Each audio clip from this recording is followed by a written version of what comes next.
Apple and Google spent more money on patents last year than they did on research and development. There are so many lawsuits over patent infringement now that this phenomenon has become known as the patent war. On the iPhone alone, there are more than 1,200 patents meant to protect and encourage innovation. But according to the New York Times, they're doing the opposite. These numbers can make it nearly impossible for inventors to create new smartphone innovations without potentially infringing on patents that already exist.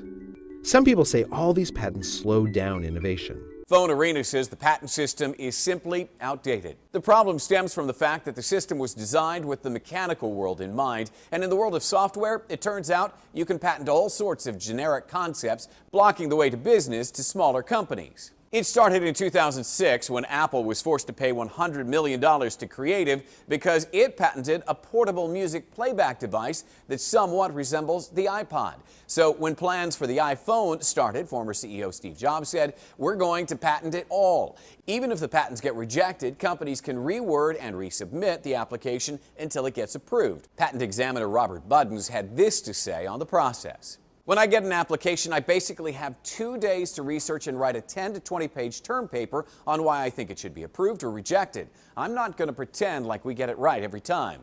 Apple alone has been involved in 142 patent lawsuits, and some large companies exist just to sue over those patent violations. They're called patent trolls. So what's the solution to this mess of vague tech patents? Some say shorten the length of the patent term from 20 years to 5 to keep companies from reaching too far into the future. And Twitter recently introduced the Innovators Patent Agreement, which promises not to use patents as weapons. The IPA is a new way to do patent assignments that keeps control in the hands of engineers and designers. It's a commitment from Twitter to our employees that patents can only be used for defensive purposes. According to Stanford University, as much as $20 billion was spent on patent litigation and purchases in the last 2 years alone. I'm Jim Flink for Newsy. Multiple sources, the real story.